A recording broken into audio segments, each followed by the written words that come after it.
네, 매일 아침 지나치지 말아야 될 뉴스만 엄선해서 골라드리는 뉴스픽 시간입니다. 뉴스토마토 한동인 기자 나와 있습니다. 안녕하세요. 안녕하세요. 네.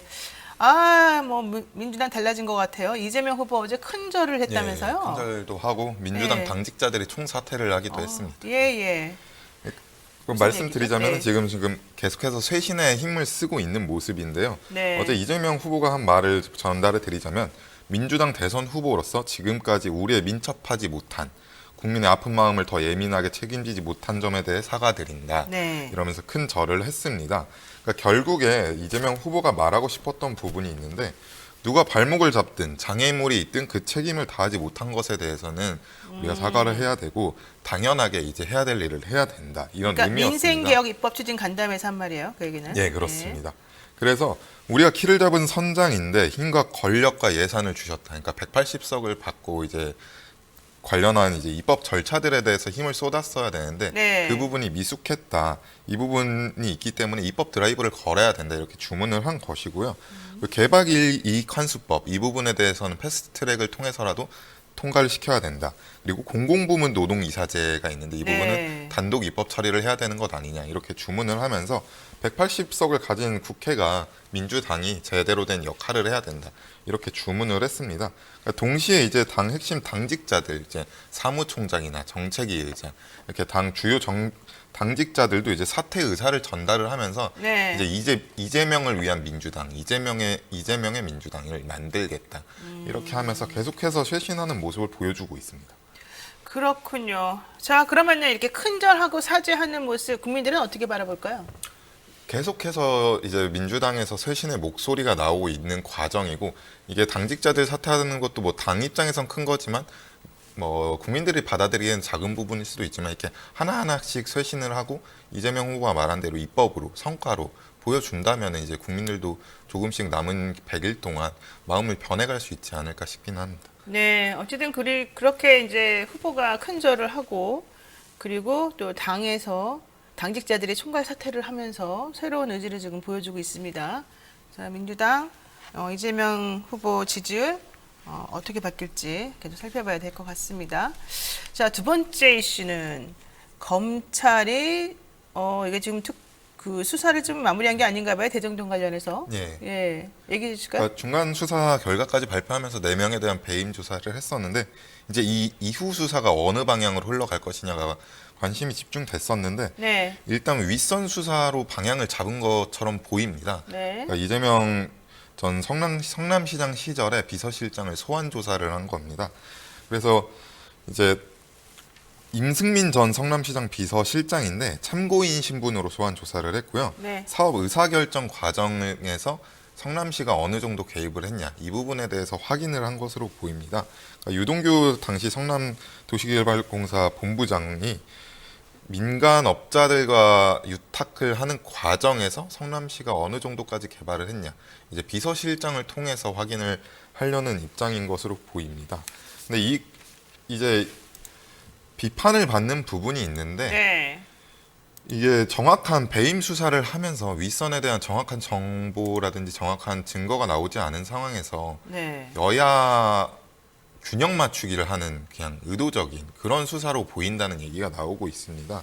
그러니까 부산저축은행에 대해서도 조우영 씨에 대해서 두 번째 소환 조사를 해서 이제 조사를 펼치고 있는데 이 부분은 이미 확정이 됐었고 확정이 돼서 조 씨가 이제 구속이 됐었던 부분이 조우영 있고 씨라고 한 사람은 부산저축은행 대출 브로커를 말하죠. 네, 그렇습니다. 그래서 이 과정에서 윤석열 후보가 대검찰청 중수부 과장으로 있을 때 기소하지 않았던 점, 부실 수사했던 점 네. 이렇게 양쪽으로 수사를 하면서 일부러 균형 맞추기를 한 거 아니냐 이런 네. 비판이 나오고 있습니다.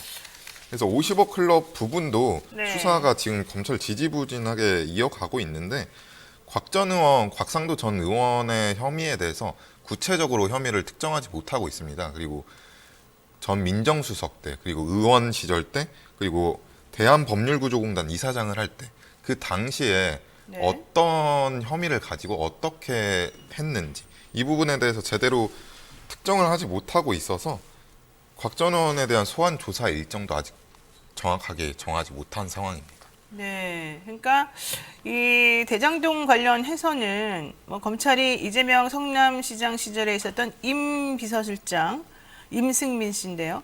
이분을 참고인 신분으로 소환 조사해서 윗선을 향한 지금 다시 수사가 좀 진행되는 거 아니냐라는 얘기가 있는데 그렇다라고 한다면 우선 핵심적으로 문제가 있었다고 보여지는 정민영 변호사는 왜 아직 기소를 안 하고 있는지 그게 참 궁금해요. 그 사람은 영장까지 쳤었거든요. 영장 실질 심사까지. 근데 영장이 불발이 되고 나면은 난 다음에 그 사람이 그럼 혐의가 전혀 없냐. 그게 아니에요. 다른 사람들 기소되는 걸 보니까는 정민영 비서실장하고 처음부터 여러 가지를 다 같이 했다는 게 나왔는데 그 사람에 대한 수사는 하지도 않고 또 아까 말한 50억 클럽 사람들이 정말 제대로 수사도 안 하고 있고 예, 그렇습니다.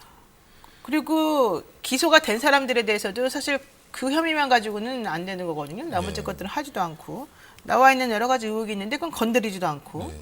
참내원 검찰 정말 왜 이런지 일부러 이러는 걸까요? 수사가 정말 부족한 게 눈에 뻔히 보이는데 지금 안 부끄러운가? 특검을 요구하는 목소리도 커지고 있는 상황에서 네. 지금 뭐 전 비서실장 소환하고 부산저축은행 소환하는 게 그냥 단순히 보여주기식으로밖에 보이지 않는 상황인 것 같습니다. 아 참내원 고 강민 씨가 얘기하네요. 고발 사주 사건은 왜 안 합니까? 총선 개입 사건이고 중요한 건 그게 검찰의 선거 개입이 곧 우리 국민의 삶을 구속하기 때문이 아닙니까? 왜 안 하는지 모르겠네요. 라고 말씀하십니다. 자, 지금 그래서 특검 얘기가 뭐 설득력을 점점 얻어가고 있는 건데 문제는 특검의 또 방식이겠죠. 민주당에서는 상설특검 하자. 그다음에 국민의힘에서는 그 특별법상의 특검을 하자 이런 얘기인데 결국 그 두 개 차이는 누가 특검 임명권을 가지느냐 또 누구에게 유리한 특검이 임명될 것이냐 이 부분인 것 같아요. 거기에 누가 들어가는지 아세요? 특검 임명 관련해서? 대한변호사협회가 핵심이에요. 양쪽 다. 대한변호사협회 요즘 제가 보기엔 별로 공정하지 않은데 대한변호사협회 관계자 여러분들 제 얘기 들으시고 언짢아하지 마시고 잘 해주시기 바라겠습니다. 자, 세 번째 이슈 볼까요? 세 번째 이슈 뭡니까? 예, 윤석열 후보가 김종인 비상대책위원장을 어제 오후에 만났습니다. 원래 오전에는 권성동 의원이 예. 만났죠. 네. 그러니까 만나서 이제 그러면 이제 김종인 비상대책위원장이 총괄선대위원장에 앉는 거 아니냐 이런 추측도 나오기는 했는데 네. 결국에 뭐 결론은 똑같습니다. 아. 결세 뭐 시간 좀 필요하다. 그러니까 2, 3일의 시간이 필요하다고 했었는데 아직까지 시간이 필요한 것이고 최종 합의를 이루지 못했습니다. 네. 그러니까 왜 받아들이지 못하냐 이유에 대해서도 밝힐 수 없다라는 입장이고요. 그래서 오늘 최고위에서 네. 총괄선대위원장을 제외한 본부장들에 대한 6명의 본부장들에 대한 네. 인선만 있을 예정입니다. 그러니까 사실 원래 권성동 의원이 이제 오전에 만나면서 실무 협상을 했으면은 네. 그게 어느 정도 조율이 된 다음에 깜짝 만남으로 6시에 해서 최종 조율이 됐어야 되는데 그렇죠. 결국에는 아무런 것도 없고 이제 김종인 전 위원장이 원하는 바와 윤석열 후보가 원하는 바가 다르고 계속해서 윤석열 후보는 총괄선대위원장에 앉아만 달라 요구하는 것은 받아들이지 않고 이런 상황인 것 같습니다. 그러니까 윤 후보 측에서 나오는 말하고 김종인 전 위원장 측에서 나오는 말이 조금 달라요. 많이 다른데 뭐 그동안에 계속 달라왔습니다만 이번에도 또 다르더라고요. 근데 윤 후보 측에서는 일단 자리 비워놓고 시작할 테니까 오세요. 이건데 결국 3김 체제는 그대로 가겠습니다. 네, 이거였고요. 그렇습니다. 이준석 대표 고래들이 싸우면 새우는 도망가야 된다 이러면서 나를 빼는 것에 대해서 매우 기분 나쁘다는 걸 간접적으로 표현하고 있고요. 그다음에 김종인 전 비대위원장 입장에서는 어차피 물 건너간 거 아니냐, 나를 이런 식으로 계속 취급하겠다는 뜻이냐. 저는 그래서 궁금한 게 김병준 전 비대위원장도 기분 나쁘지 않을까? 네. 그분의 의사도 좀 물어보고 싶어요, 솔직히 말해서. 네.